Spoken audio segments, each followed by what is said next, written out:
trains also go in combat in Syria. So he stepped, 2 days ago, he stepped on a mine, a landmine in Syria over there, yeah?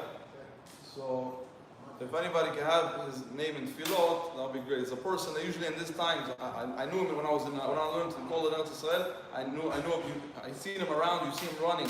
He needs his feet. You see him running from one house to another, but this time he's building sukkot, kaparot, helping guys up. Unbelievable work that he does. Well, I'll put the name of the group, and we'll have a mind for Tfilot. A powerful person. I mean, a powerful issue.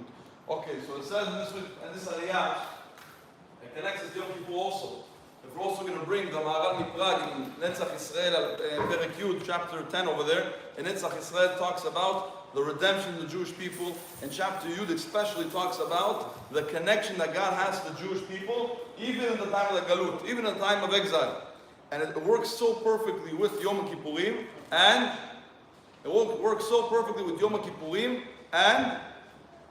the pasuk of today's Aliyah of Yom Shlishi, Yarkiveu al Bamate Aretz. The Kadosh Baruch Hu is going to basically rises above all the nations and puts us on the Bama, on the stage above all the nations around.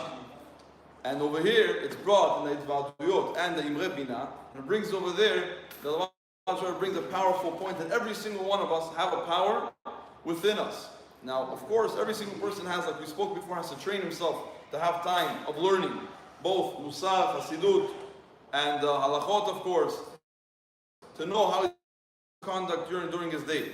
But one of the powerful ideas that we see, how does the Kadosh Baruch Hu elevate us and give us the power in our hands to elevate ourselves? From the learning of Pnimiut Torah, from learning the secrets of Torah. And where do we see that? That on the same exact pasuk Gimel, in chapter 32, it ends off over there. Dvash misela yankeo dvash misela v'shemen michalamish. Dvash and dvash, honey, and shemen, oil, equalize and symbolizes Pnimiut Torah, the essence of the Torah, the deep part of the Torah. So each and every one of us has to understand that sometimes we feel down, sometimes we feel tied down. It's in your hands. You can decide to be the stone or to be the honey that comes out of the stone. You can decide to be the rock, the boulder that stays put and sad and tied to his bad situation, or I want to be the honey that can come out of it. And over there, God who gives us the power, and each and every one of us to rise ourselves and to elevate ourselves to understand that when you learn Pnimiut Torah, when you learn the essence of the Torah, not only is it's considered learning Torah, it's much more than that. It gives you energy in your veins. You feel the power much more than anything else.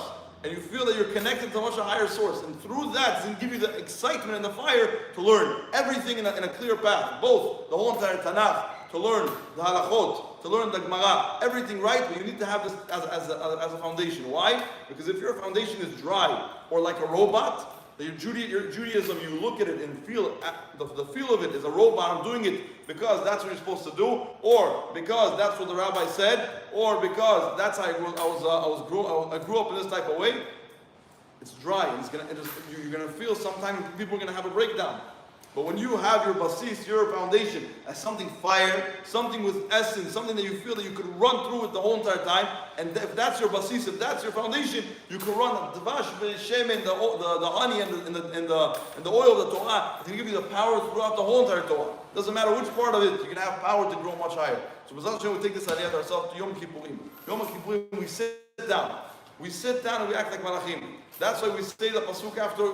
That's why we say the pasuk after Kriyat Shema, because this is the secret that comes out. The Or Ganuz, the secret that we sit, and we are right now like malachim. We can say what they say also. So B'ezrat Hashem, each and every one of us will see in the power within ourselves to grow and to elevate, and not leave Yom Kippur as a day that's once a year and leave and forget about it. When you come into Sukkot, you come into Sukkot with the power of Yom Kippur. You're not happy because of the Samachta B'Chagecha, because of Sukkot. You're happy because I just went through and I did it and I felt Rosh Hashanah. I felt Aseret Yemei Teshuvah, and I felt Yom Kippurim, and I feel right now that I got the peak of a Samachta B'Chagecha. Not because the fast is behind me, that's the furthest part away since the next time I have to fast Yom Kippur.